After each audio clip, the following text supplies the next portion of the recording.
लगे अपना मिथिला संस्कार पर स्वागत करे एक मधुश्रावणी के कोबर दै छी। कोबर साँझ से होइए तो एक मधुश्रावणी के कोबर दै छी से सुनो। आई कोबर में बैसले दुल्हा दुल्हन के संग पावन पूजैया। आई कोबर में बैसले दुल्हा दुल्हन संग पावन पूजैया।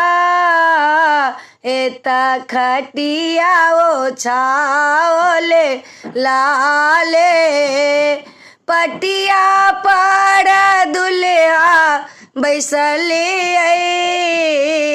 आई कोबर में बैसले दुल्हा दुल्हन संग पावन पूजै छथि। कोबर पूरा हरसा कोबर भरल चौमुख दीप जरै दिन राति।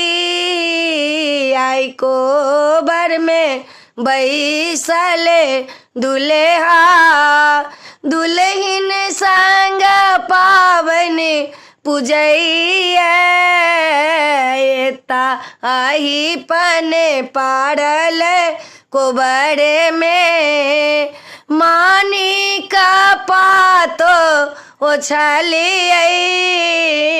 ओई पर नागो नागिन बैसले छथि। आई कोबर में दुल्हा बैसले छथि।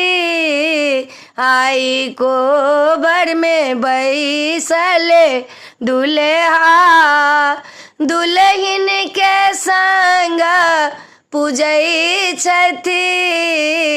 आई कोबर में बैसले दुल्हा दुल्हन संगे में पावन पूजै छथि। लाले फूल कोबर जले बेली चमेली के लड़ी लगली। आई कोबर में बैसले दुल्हा दुल्हन संग पावन पूजै छथि। आई कोबर में बैसले दुल्हा दुल्हन संग पावन पूजै छथि। वीडियो में अच्छा ला अपने से कोबर निक लागत तो चैनल के सब्सक्राइब करो, लाइक करो नहीं बिसरबे, कहो के नहीं बिसरबे। जय मिथिला, जय माताजी।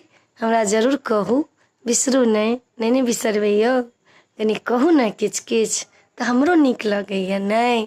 जय मिथिला, जय माताजी।